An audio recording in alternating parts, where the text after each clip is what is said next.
Oh my gosh, angels, we have a lot to sniff today. So I actually did this haul a long time ago. Maybe some of you remember my trip to EPCOT.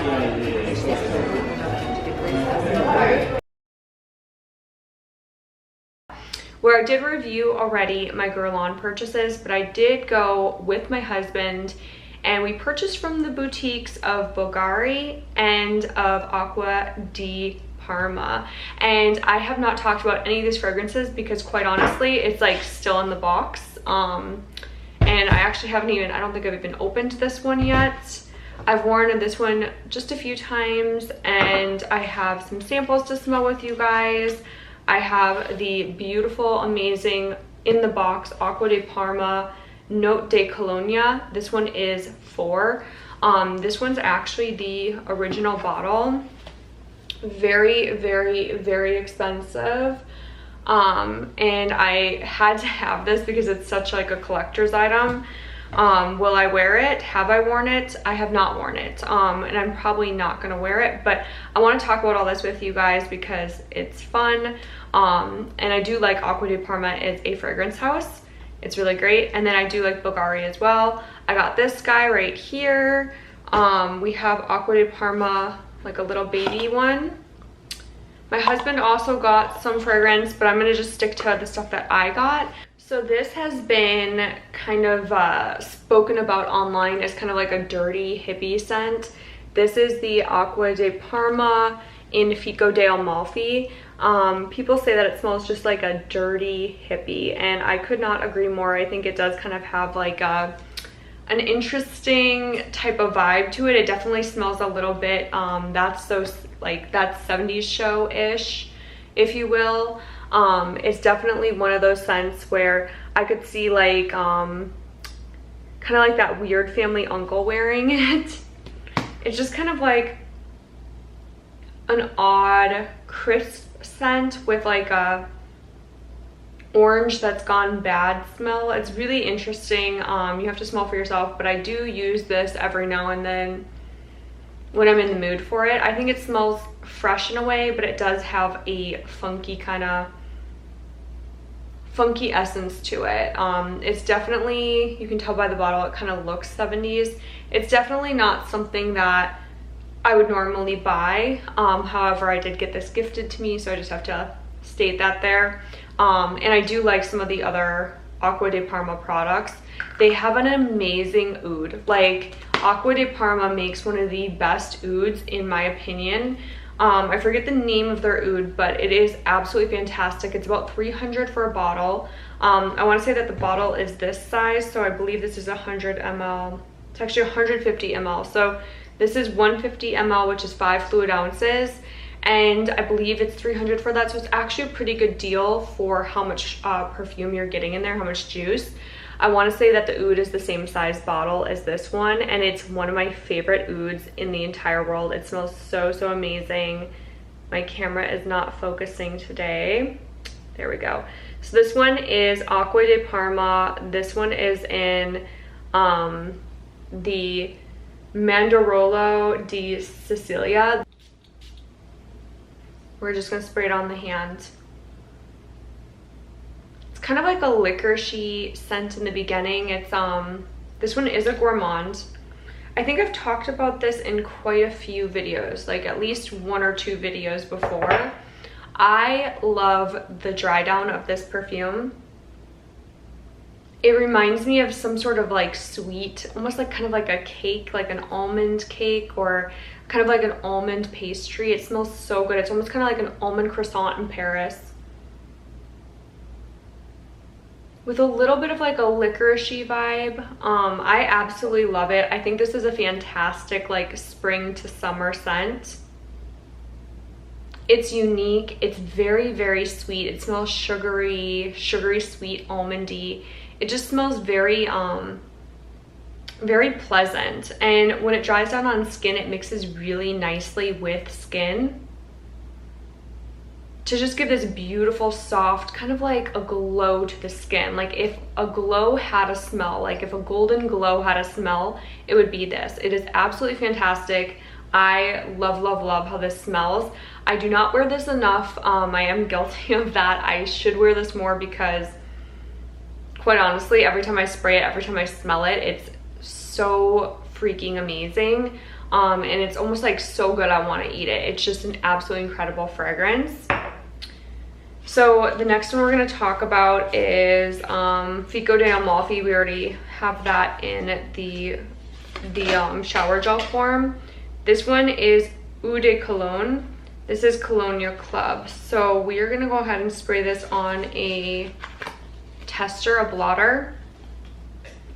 Actually, you know what? We could just spray this directly on the cardboard and use it to sniffy sniff. I'm guessing I'm probably gonna end up giving this to my husband. Most definitely. This one's extremely masculine, obviously. I feel like Aqua di Parma, they have a lot of really good masculine scents. Not saying that they don't do feminine scents well, it's just you can really tell that the house is super, super, super into making colognes. Like, this just smells really good. It smells very much though like a designer scent. This one in particular, this is the card for it. It's really nice paper. It's very thick and nice. But this one almost smells like it could be a step up from a designer scent. There's nothing super unique about this. Crowd pleaser, but it kind of smells like that Italian uncle who oversprays cologne. I know everyone has someone in mind when they think of like that person who just oversprays, like doused in cologne. This kind of smells like that, but it's really good. This smells really, really, really, really good. I'm curious if my husband's gonna end up wearing that or if he's gonna end up liking it. He has his like go-tos, you guys. He likes Penhaligon's. He really likes Lord George. He has been wearing Dior Sauvage a lot lately. So they have like a little Sauvage day, I guess, at work. So they wear like Sauvage on Mondays or whatever. It's very like Mean Girls. Like we wear pink on Wednesdays. They're like, we wear Sauvage on Monday. So anyways, I just sprayed this guy right here. So this one is the, it's hard to tell like the name of it, but I guess this one's just Colonia.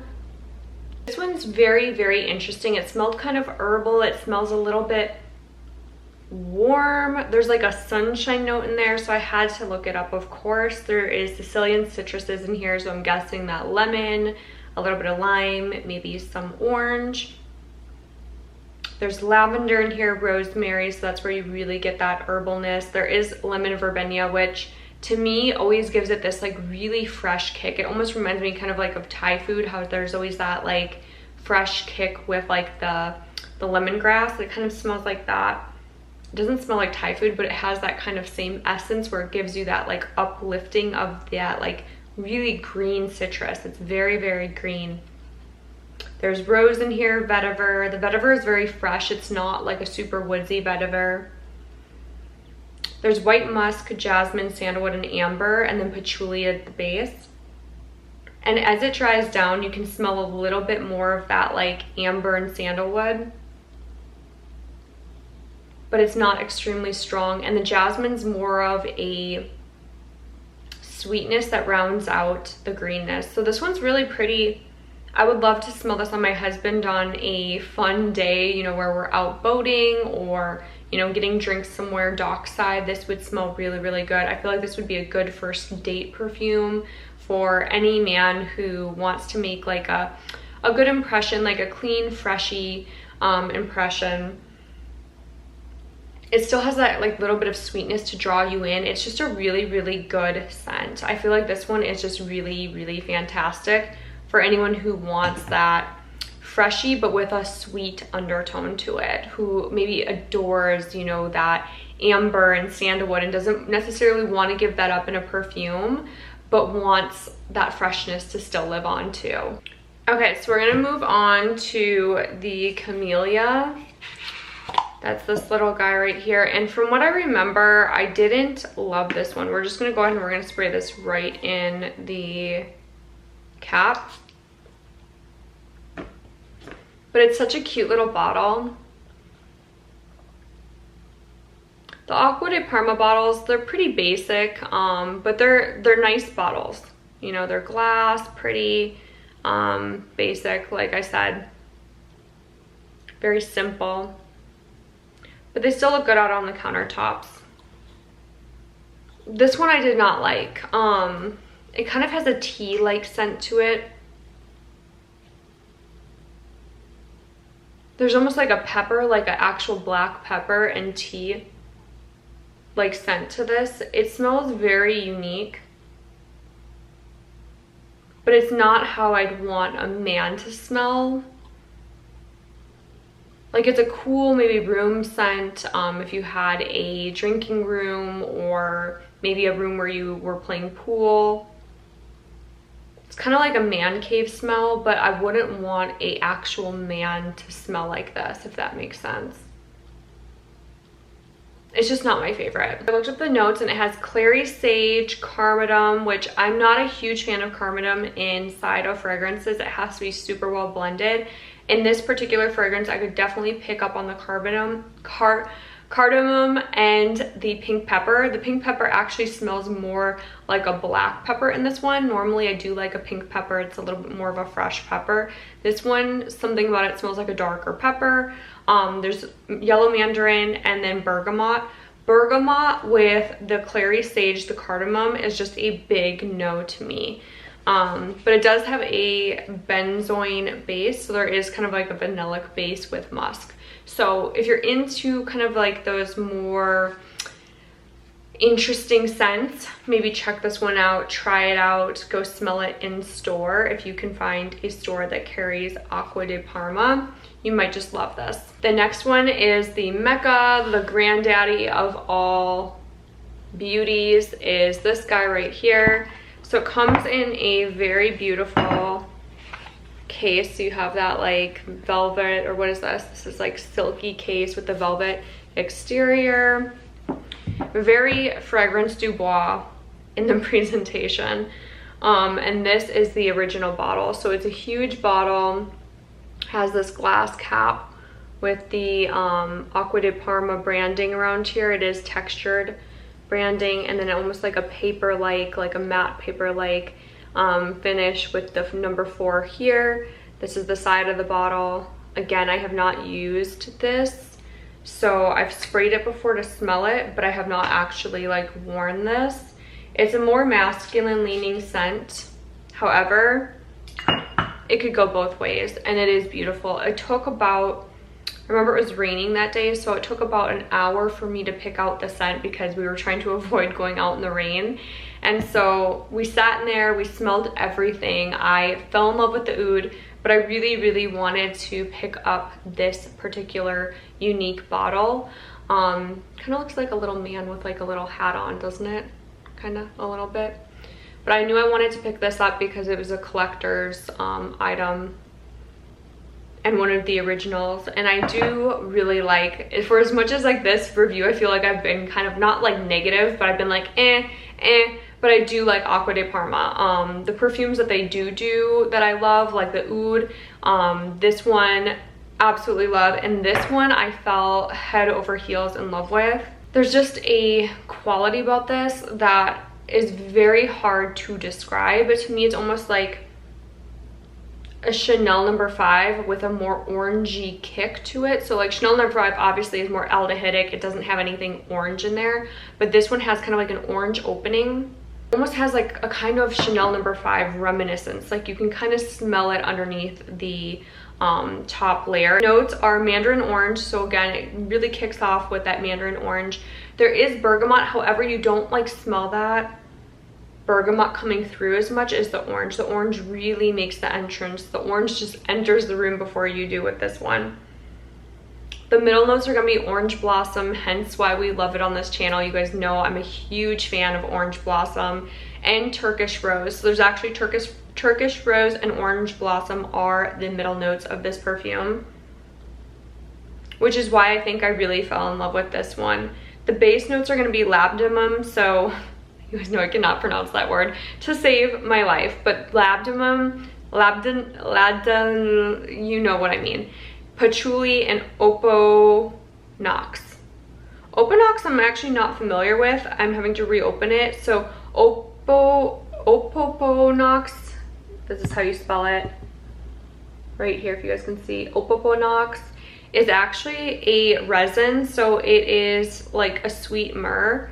So it's gonna give it kind of like a balsamic type of like warm and kind of spicy scent to it. It gives it a little bit of like almost like woodsy, warm, spicy. It's really good. This one is like kind of like a hug, a warm hug. That's how I would describe this. There's like a little bit of a crunch, a little bit of a bite on the dry down due to the patchouli and the myrrh. Like, it's not something I would wear personally. I would probably never, ever, ever wear this one going out.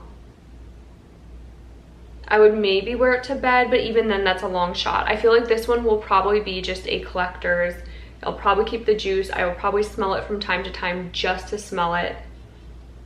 However, it is gorgeous. It is absolutely beautiful. So it was still downpouring in EPCOT, so we made our way over to the Bulgari experience inside of Italy, and I ended up getting this guy and this. This is actually for my husband. If you guys have seen the gem collection, they are strong. These are like really, really, really high intense oils.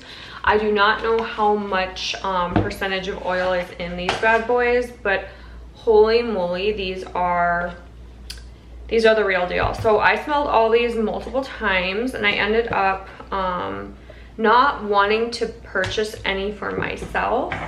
However, my husband fell in love with this gem and knew he needed to have it, but he has not worn it because he has a million fragrances. This is Bulgari, beautiful bottle. It's like a matte sleekness. The cap is like to die for. So each of the gems is gonna have, they have like a ruby, they have like a black onyx, and it's gonna have like a really beautiful pattern to the cap. So I think that's a really fun touch that they did for the gem collection. I think it's just absolutely beautiful. I love the packaging on this. I don't know if I want Falker on me because I know it's gonna last all day long, so we're just gonna spray it in the box.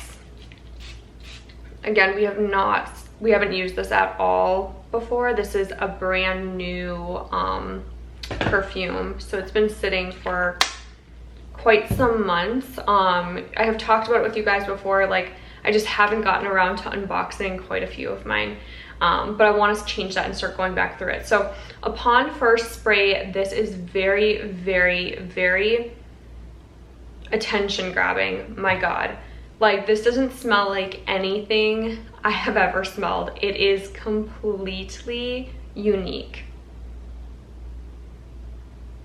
It almost has like a leather, like a worn in leather scent to it. That middle note's gonna have a lot of mossiness and frankincense. The top notes are gonna be cinnamon and nutmeg. This is very much like a warm fragrance. Would be very good for colder months, like colder seasons. There is oud in here, agarwood oud, black musk, and saffron. So usually inside of scents you see white musk or regular musk. This one actually has black musk in here. It's intense. This one's definitely like animalistic. It's in your face. It's attention grabbing. This one is straight up just like the bottle looks. This one is a dark masterpiece. This one is a true gem.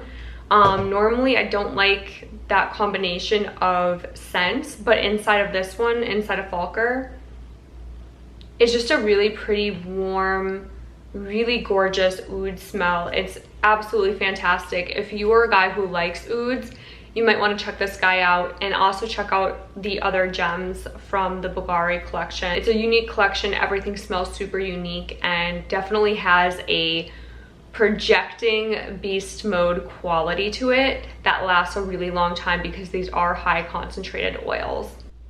And of course, last but not least, I got Omnia Coral because I wanted to be ultra basic and return to my roots of perfume. So I actually owned this perfume quite a few times in my younger years. I've owned the lavender, I owned the coral, and I think there was like one more maybe that I had in my younger years. And this perfume just has a lot of memories for me. I actually don't like to wear it. I think it smells a little bit not a scent that I want to smell like. We'll spray it right here. This isn't something that I'd want to wear. Like, I don't find this to be exciting. I don't think that there's really anything about this. Like, honestly, I think it's rather boring. It's very basic. No offense if you wear this.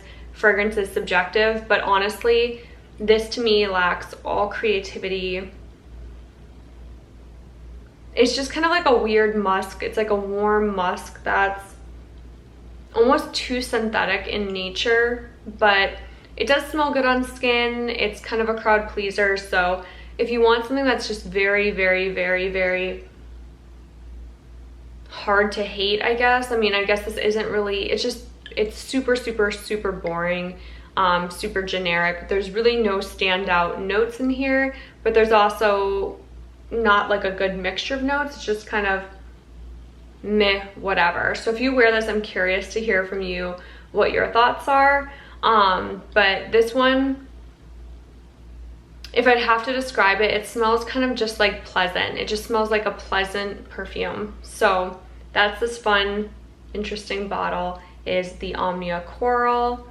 And that concludes our EPCOT haul. So all of this was purchased at EPCOT on the same day. It was raining so hard, and we needed to get out of the rain, so we ended up going shopping, and here we are. So I hope you guys liked this review. Love you guys, and I will see you in the next video.